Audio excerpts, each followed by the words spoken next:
Welcome to The Difference Engine, the show for founders, investors, and tech innovators. So, Paul, what are we going to talk about today? Well, it's unavoidable. We need to talk about Crowdstrike. Oh, and what it teaches us about the wisdom of creating platforms, perhaps? Indeed, and why the Sage of Omaha-ha is no longer Cupertino's cup of tea. Oh, and we're also going to be grinding our gears, this time on the UK Tech 50 2024. Apparently, the most influential people in UK technology. Can't wait. But before that, let's get revved up and talk about putting the SDV into SUVs and many other places. Right, so it looks like we are at a category-defining moment in the high-tech auto industry, also known as car making. We might be. What do we think? Well, you know, the Japanese car makers, Nissan, Honda, Mitsubishi Motors, have had some glory days, eh, Paul? They have. I think you might be referring, before we go back into yesteryear, to the tie-up that we've just seen between Nissan and Honda. Indeed I am, and Mitsubishi. Well, where do we start? Well, let's go back in time a little bit and consider where these people are in the great pantheon of auto history. Honda. Honda engines revolutionised motorcycle racing in the 60s. They also powered Senna's F1 cars. Honda produced the NSX, the supercar that you could do your shopping in. Petrolheads. The S2000 sports car that made a complete fetish of Soshiro's high-revving engines. The R-Badge street racers that made some teenagers' dreams come true. And Honda even produced the Jazz, without which swathes of British seniors could have no personal transport whatsoever. And of course, the great Honda Accord sedan fought it out for years with Toyota's Camry for North America's best-selling car, while the US auto industry kidded itself it was making what Uncle Sam wanted. Sadly, I went for the MX-5 or Miata for the US listeners, not the S2000. That's the only Honda I've ever owned. Well, actually, the only Honda I've ever owned was the Jazz. But I have to point out here that my esteemed colleague may be having selective memory. I seem to remember a CRV. Perhaps that's best forgotten. I am really trying to forget the fuel bills on that one. All right, enough of Honda. Nissan, or Nissan if you're listening in the States, formerly Datsun, started off making British Austin 7 cars under license before finding their own way. From the gorgeous Fairlady two-seater, the iconic 240 onward Z series, and the twin-turbo monsters, the 300ZX and the mighty GTR, notwithstanding some all-conquering rally tools and some tasty Nismo-tuned variants. Never touched a Nissan. To me, being in back school days, they were teachers' cars. So can you see how us humans, we always categorize things? Nissan, with the exception of the Z cars, teachers' cars. Okay, well, if that's what you think, that's a category. So even the Keiretsu Mitsubishi came up with the Shogun here in the UK, or the Pajero in the rest of the world, a 4x4 that was the chief competitor to Land Rover's offerings.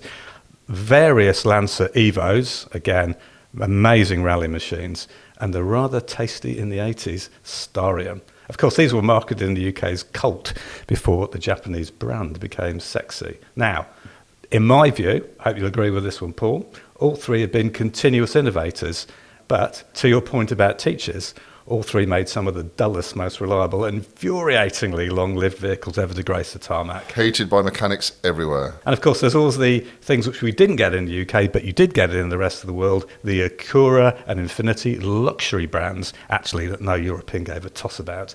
Unlike, it seems, Toyota's jag-killing Surrey Golf Club staple, the Lexus. Wait up. There was the mighty Toyota Supra. That was a supercar for half price.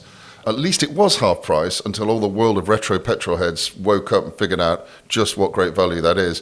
Nowadays, good ones fetch at least as much as the equivalent Ferraris, and they don't need to be fixed every season, so a much better buy. Ah, yes, I remember the Horizon coming at me at an unbelievable speed on a test drive in one of those, but it was a Toyota. More about them later. Anyway, the point here is, Paul, nobody can live on past glories, as the entire UK car and truck industry found out in the 1990s. And for the rest of the industry, that path of ongoing consolidation exemplified by that decade was that British Leyland continues to happen throughout the car industry. So is it now Japanese Leyland? I can't remember where bits of it went. Bits of it went all over the place, including to BMW, but more of that later. And the MG to those horrible Chinese boxes that are going around claiming to be part of that glorious tradition of MG Morris Garage's sports cars. Indeed, but more of that later. What I love is that the latest iteration, this ancient strategy of putting together already failing category loser companies with low brand values for cost efficiency purposes, when it's pretty much late, is Stellantis, which is just a motley collection of long, sickly misfits. I mean, this is British Leyland and BMC all rolled into one. It is. And in fact, it's even got Chrysler in there. It is. It's got Abarth, Alfa, Citroën, Dodge, DS, Fiat, Jeep, Lancia, Maserati, Opel, Peugeot, Ram Trucks, Vauxhall Fiat, and as you said, Chrysler.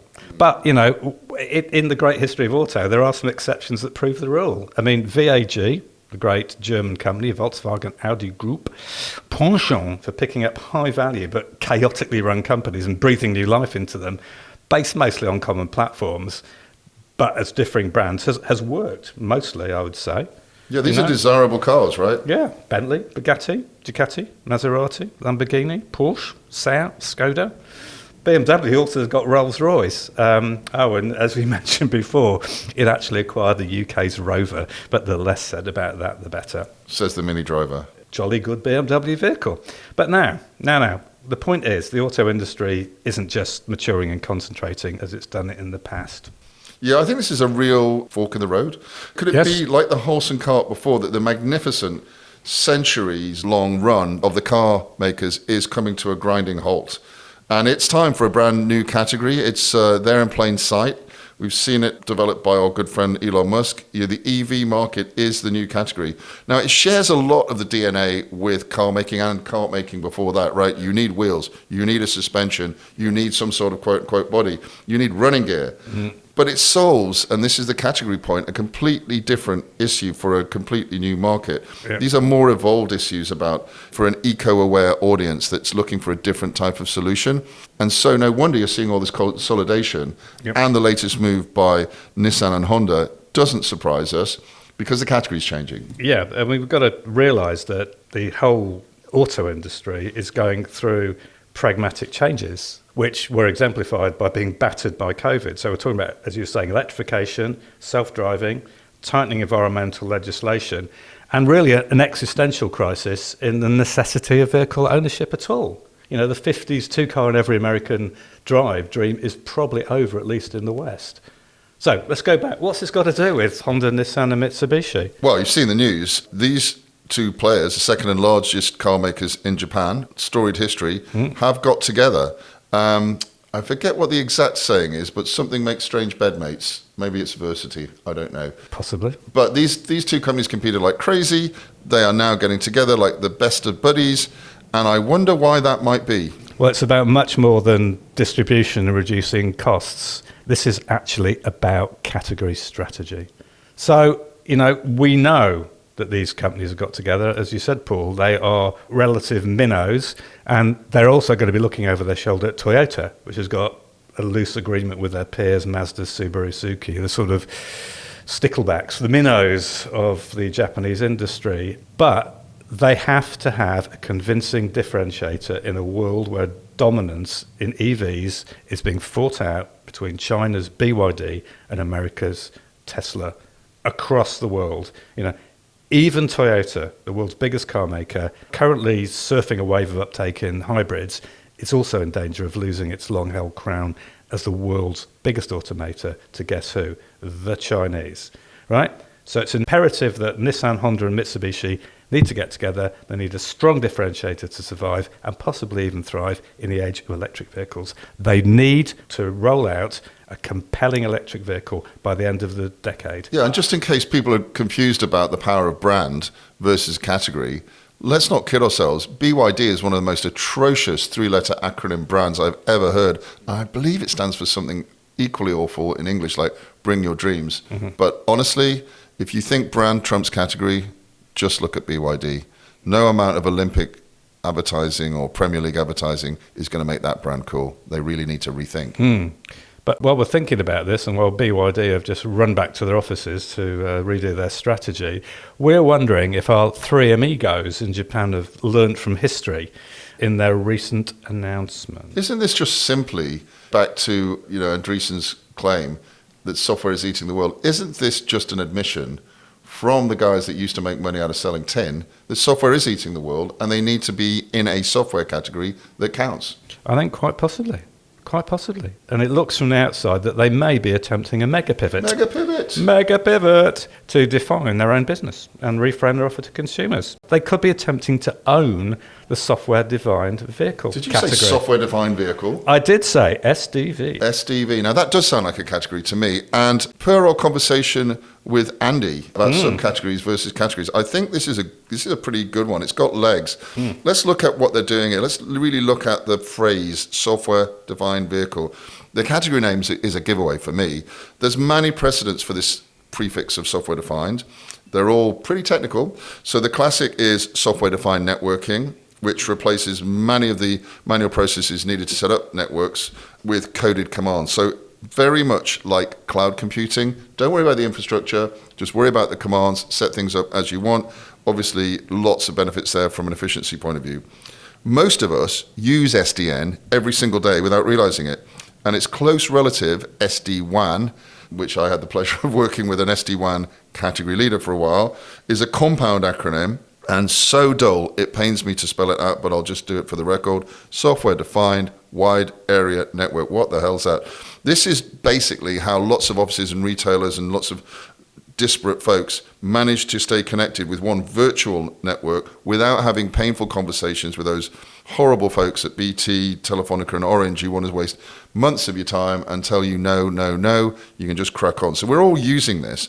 And in addition to software-defined networking, there's software-defined storage, software-defined infrastructure, software-defined data centers.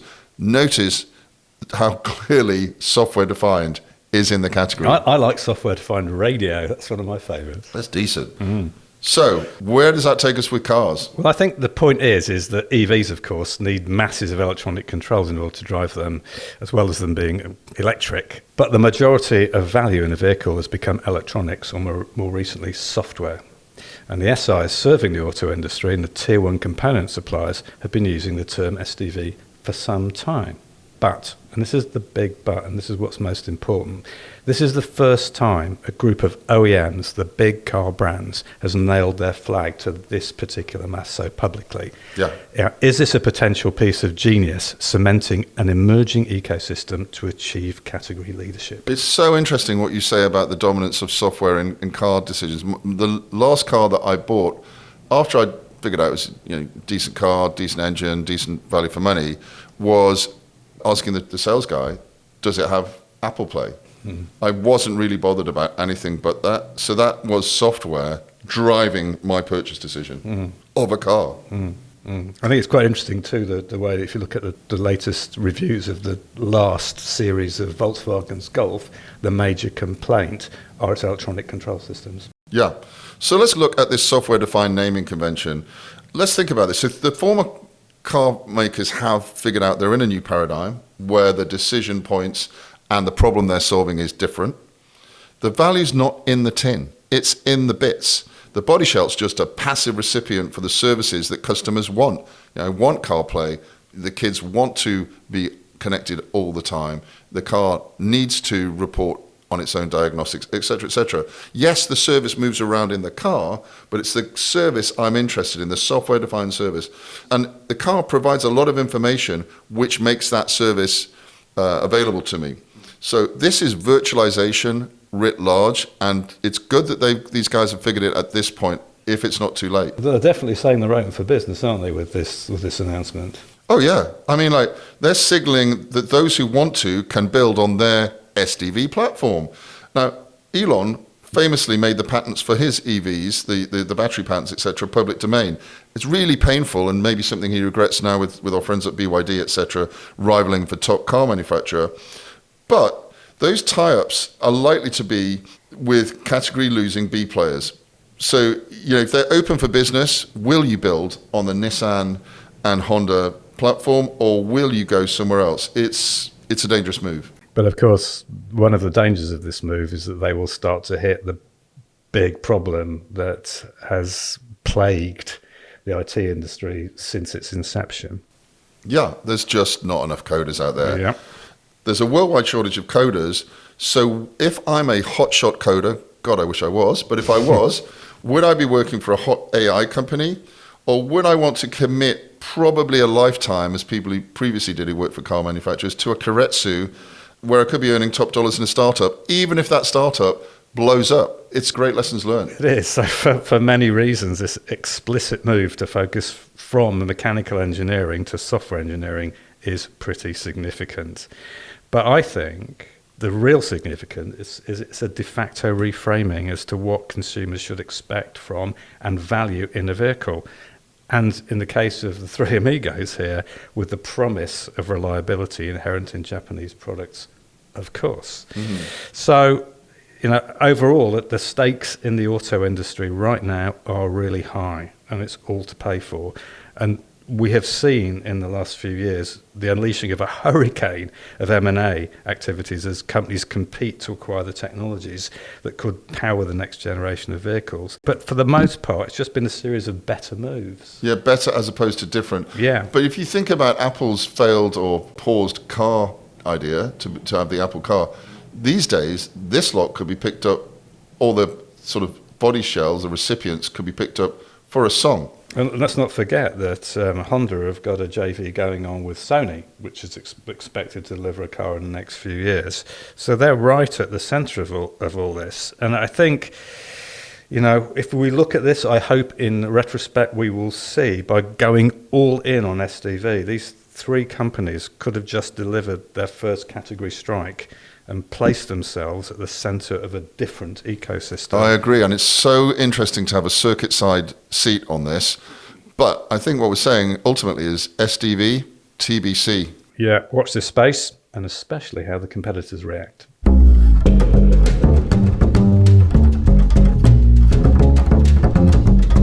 So anybody who's been around the IT scene in the last few weeks cannot fail to have noticed that there has been a major ripple caused by Crowdstrike and its relationship with Microsoft. And we thought... Microsoft. So we thought that this is very indicative of a problem we have been talking to people about recently, and it's the differentiation between platforms and categories and how they should never be confused. Yeah, not every category is a platform. Let's look at this. So, Crowdstrike's recent front page news has caused ripples across the tech community and its investors and the banks, governments, and broadcasters who use or used its tech. Certainly, there's been a couple of people, Elon included, who said they are pulling it out. Yep. Now, let's not add to the unseemly pile-on. But people have called it the largest IT outage in history. Yeah. But we're still not piling on. We're not piling on. We're just noting that that's good publicity, because there's no such thing as bad publicity, right? Indeed. Right. So let's look at the overuse of the word platform instead of piling on, and mostly in cybersecurity in general. So CrowdStrike describes itself as, quote, redefined security with the world's most advanced cloud-native platform that protects and enables the people, processes, and technologies that drive modern enterprise. Some would quibble. That's a big claim. It's a big claim. Yeah. Now, CrowdStrike and others, Sentinel-1 comes to mind, have totally overplayed their hands here and pursued commercial hegemony, which potentially creates single points of failure, opening up companies and all of their associated companies, because everything's an IT supply chain these days, and potentially, therefore, entire economies to vulnerability. This, of course, affects both their customers and their own businesses. And their own business. Yeah. So let's move away from CrowdStrike. I personally know some of the leadership team there, and I am sure, in fact, quite honestly, they've done an admirable job so far. In recovering, although they've got a long way to travel. The early signs are they will learn a lot and will be back in the game a year or so from now. But let's talk about the category lessons. For years, many have used the platform play, and that may have seemed like the category strategy, because it sort of seems like the logical follow-on from the bowling alley strategy of picking a beachhead, selling to a specific set of users or ICPs, ideal customer profiles, as much software as you can, and then flipping over to the next pin in the bowling alley and doing the same for the next guys. Eventually, you get a complete set, and that's what you call a platform. Now, often, though, this move to create a quote-unquote platform is just a cynical charge to get more and more wallet share from each single buyer. I can't possibly believe that. It's true. Now, this was once explained to me by someone very senior in a major platform company who may or may not have thought about cloud software in a different way as the play.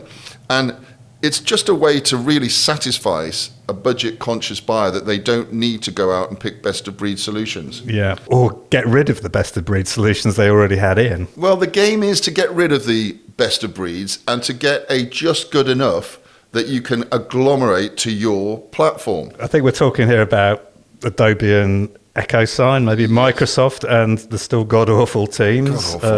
SAP with Concur. SAP with Concur, widely said to be the most laborious and horrible software from a user interface, but loved by accountants who've got to keep the expenses in. Now I have to admit some responsibility here, because the dirty secret that many of these platforms are just frankencodes made up of. Oh, they are. So, yeah, it's not so much a platform, as you say, as a sort of camel designed by a committee. So if you think about Salesforce and its quote-unquote bolt-on acquisitions, you've got Tableau, you've got ExactTarget, you've got even Slack. Behind the scenes, these platforms, there's a lot of Emperor's New Clothes, there's a lot of Mechanical Turk, and the buyer ends up with something that is, it's easier to buy, but it's worse performing from a solution point of view. And, of course, they also have more lock-in with the platform providers. Does that sound familiar? Yeah, but it's both from a cash perspective and what we've seen with much more business risk perspective. Yeah, because, it's a bigger single risk of failure. Yeah, and people, for all the benefits of, quote-unquote, buying a platform, going with a platform, there is that concentrated risk. That, yes, there are many bits of solution bolted together, but there's one single vendor, and as we've seen, that can be a massive concentration of power. And that concentration of power has got to be the most worrying in cyber. I mean, cyber is the thing, right? Cyber's the bit where you really probably don't want that. You want redundancy, you want to hedge your bets, you want to have a plan B. Yeah. Now, even though the CrowdStrike issue clearly was more to do with quality control of software releases, and that they've admitted that and they're working on that. The simple fact is that when something has an issue like this, all of the bad guys in cybersecurity, they're not slow. They're super quick. They've been watching, learning, sharing, weren't they? These guys are mega entrepreneurs, and you'll notice how quickly all the warnings came out of false offers of help.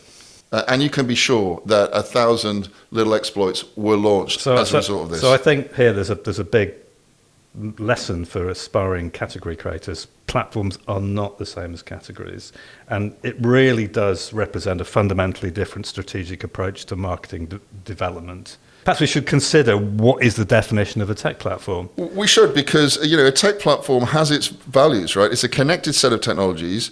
Many parties use it to cut down the customization and the speed of delivery of IT services. Otherwise, we'd all be innovating in a gazillion different ways. And it's often a good way to address a tactical customer problem is to put in a platform and start solving the actual problem. Think about the open source web platform. That allows websites to reference each other and web users to move from one to the other without choosing different interfaces, all nice and easy. And then you've got the web root certificates that allow the users to trust websites. Right, below that you've got the digital certificates, the PKI that keeps everything on the web running. That's probably a story for another day as well. But without these trusted web root certificates, we wouldn't be able to trust that we could do banking, that we could do e-commerce, that planes could take off. Platforms have their place. Yeah, they're important. And unsurprisingly, they hold great appeal to customers. And again, we like a list of three, don't we, Paul? We love it. Well, so number one, they offer a chance to cut down on duplicated coding effort and expense. Yep, we all recognise that.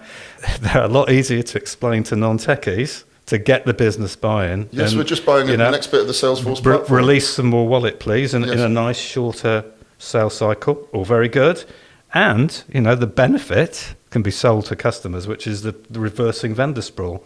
Fewer contracts, less admin, lower costs.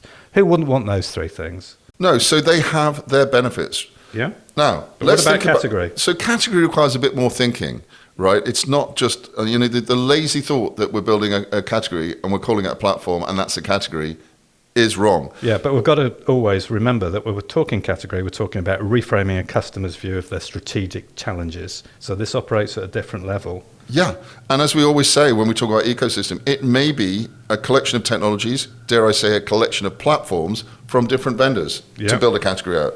But I think we have to say that it's more rooted in the customer's interests. Right. Because this is strategic. This is about considering what the customer needs to do over time, not just stuffing them with technology in their current environment. Exactly. And as we just discussed about the downsides of going specifically on a cybersecurity platform, and it applies to other things as well, when you're all in on a platform, is that solving your problem or the vendor's problem? Yeah, right. And if you are helping solve the customer problem, you become a touchstone to attract other partners, delivering that choice and therefore the strength in depth for the customer. And we've seen that with companies we've worked with, haven't we? When we've developed entirely new categories from them, people swarm around them wanting to be part of that ecosystem. And that's incredibly attractive to the customer. But it's not one vendor claiming to be have a platform and creating a category that is that platform. It's not synonymous. Yeah, I mean, platform plays are by their nature exclusive and tactical. Categories by their nature are inclusive and strategic. Spot on. So the platform play may seem a category strategy. It's lazy thinking. It is not. If you are successful in building a platform, it is a route to market domination. But you may also be making your customers very vulnerable, and they will not thank you for it when they risk their business. And some may not be shy about shouting about that. So lessons to be learned next year. Remember, you're risking your own business as well. If you make your customers vulnerable, as this current case study is proving, you do risk your own business. And Paul, you just said that people aren't shy about shouting about it. Damn right. I mean, Elon Musk, a man quite fond of hyperbole, followed by action, unlike a lot of other people. He responded to this. He responded to an ex-post by Microsoft CEO Satya Nadella, I seem to remember. Musk said the outage gave a seizure to the automotive supply chain. And then he went on to X to announce he'd ordered the deletion of the cybersecurity software off all of Tesla's systems, promptly shutting down at least 2 of its production lines. Yeah, and there are obviously ongoing lawsuits with Delta Airlines and CrowdStrike. So what is it that we've learned here about categories and platforms? Be very, very careful not to confuse platform with category. A new category, PIV. PIV, what's that? Platform-induced vulnerability. See what we've done? We wouldn't want to see that, and we're sure CrowdStrike wouldn't want to be seen as its leader.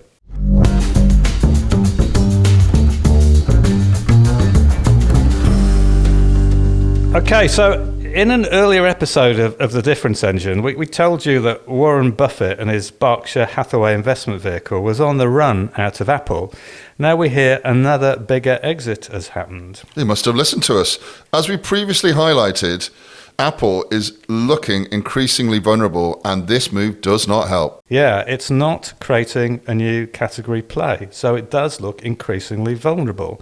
So earlier this year, Buffett's Berkshire Hathaway sold 115 million Apple shares in the period between January and March. Now it's reported that it's dumped half of its Apple holdings as it continues to, as the papers say, inverted commas, trim its position in the company. Now, to put this in perspective, the Sage of Omaha's firm slashed its stake over $50 billion to $84.2 billion in the second quarter, according to some filings that were released recently. Yeah, so what we're saying here, I mean, somebody's running for the exit door with the world's largest company, the world's most valuable company. It ain't exactly a ringing endorsement, and it is a little bit embarrassing because this chap's got quite the profile. Yeah, do you think Buffett might have gambled on a certain legal judgment going a particular way too then, Paul? I do. So let's think about this from another lens, right? So even just very shortly after this exit, and as you say, trimming, let's call it crystallization of profits, let's be kind. Yes.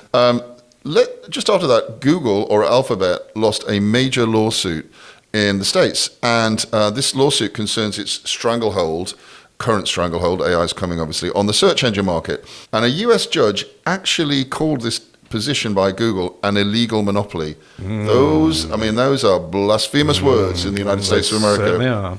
What's that got to do with Apple, you might say? Well, last year alone, Apple earned $20 billion a year from its relationship with Google. That turns out to be about a quarter of its much envied and much lauded, and I'm sure much well regarded by Mr. Buffett's services revenue. So basically, it's mortgaging or renting its space on Safari to Google to provide the search functionality. Ouch. And to, Tim Cook's operational credit, and he is an operator, Apple shares went up 20% in the last year. Maybe not so much anymore. So analysts predict that this could shave 4 to 5% of Apple's annual profits off. And 4 to 5% of profits at this level is a lot of money.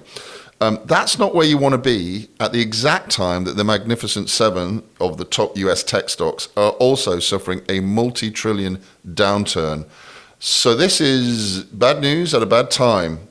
And we're definitely not alleging that the Sage of Omaha, Mr. Buffett, had any insider knowledge of this. Definitely not. This is not a great vote of confidence in Apple. And from our point of view, it's not a great vote of confidence in Apple's strategy or lack of it, and certainly of its ability to build the next killer category. No, it's making Mr. Buffett, who's a man of advanced age, look like he's got the reflexes of an Olympic gymnast. It certainly has. So we think all eyes should be on Apple's October iPhone 16 launch. Massive drum roll for that. And just to emphasize the importance of that, we always said Vision Pro, and we said that previously on the pod, would be a slow sell. Mm-hmm. I was in the Battersea branch in London here for the day that the UK launch of Vision Pro, and I have to tell you, it was quiet. They sold more tumbleweed on that day. There was a lot of Apple experts looking around for the customers, and customers came there very few. So selling us very samey, and this is probably a shout out to Apple, selling us very samely £1,500 plus devices ain't going to cut it for iPhone 16. And as I know, these things require a lot of fixing. I just cracked my screen. That's 350 smackers to get the screen done. So maybe I will wait till 16, but it needs to be good, right? Yeah. So on the basis of your experience, it's sort of no wonder that sales of iPhones in China are dropping off. Absolutely not. And this is a very crucial, perhaps the most crucial in a decade. Yeah, I think you're right. And that key thing again is there going to be any different in this, or is it just going to be a whole load of incremental betters? There really, really needs to be a category strike this time. Yeah, it's time to be bold, Apple. Yeah, or decline as the new Sony surely beckons.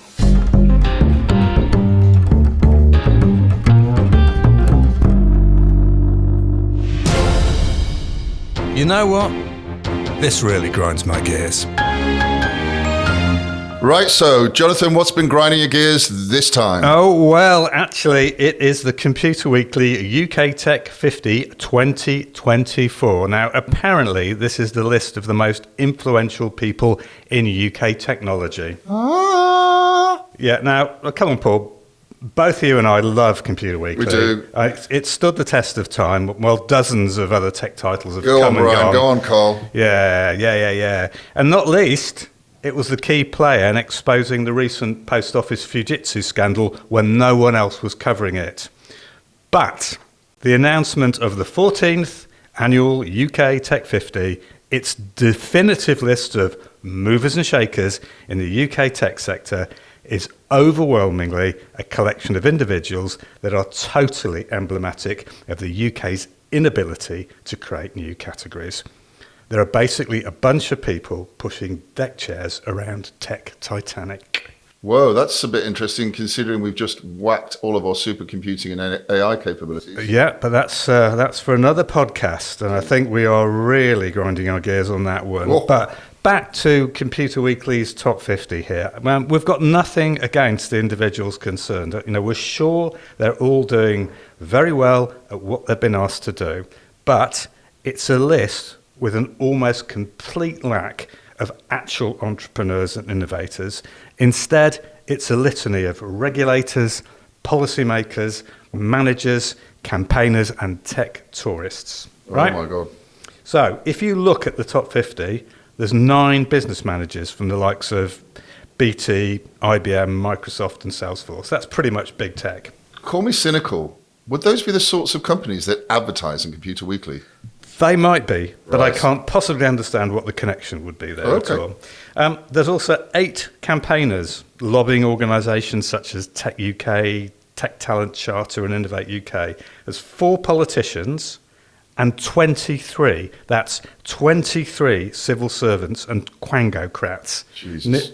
Nearly half the list, leaving, if you do your maths quite quickly, 6, a paltry 6 entrepreneurs. That's just over a measly 10%. Who actually have done something entrepreneurial in tech. Indeed. So, if we are to believe this list, tech influence in the UK involves managing, regulating, or lobbying on behalf of mostly big tech, with a tiny, tiny, tiny proportion of people deemed capable of delivering influence, on a global, not just a UK scale, through building new tech and the firms that deliver it. And just to really rant a little bit more, this is the viewpoint that many across the pond have of the UK.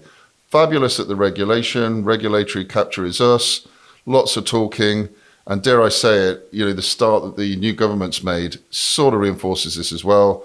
We just need to do the do and stop talking the talk. Yeah, I mean, we really shouldn't be surprised at this list, given that the committee that chose the list was also lacking any tech entrepreneurs. But we've got to be able to do better than this, as you say. But I just wanted to give a shout out to the Magnificent 6, people who are creating entirely new value in the economy, and without whom, let's face it, none of the other 44 on the list would have jobs. Right? We're talking about Demis Hassabis, who you people will know is the founder of DeepMind, Anne Bowden, the founder of Starling Bank, Mustafa Suleyman, founder of DeepMind and Inflection, Alex Kendall, founder and CEO of Wave, Alan Chang, founder and CEO of Fuse, and Greg Jackson, CEO of Octopus Energy. We salute you. Keep on delivering the influence that matters. Oh, did we mention who was at number 1? Well, I could have a cynical guess. Oh, don't be cynical. It is a campaigner. You can be cynical about that, but not one representing a group of people in the IT industry. Naturally, given this is Computer Weekly's list, it's the recently knighted Sir Alan Bates, the man who actually exposed the post office Fujitsu scandal and campaigned for justice for all those sub-postmasters who were needlessly intimidated and falsely prosecuted. Great job, Sir Alan, and congratulations on the totally deserved goal. Thanks for listening. Really appreciate you spending the time with us. Remember, stay different, not better.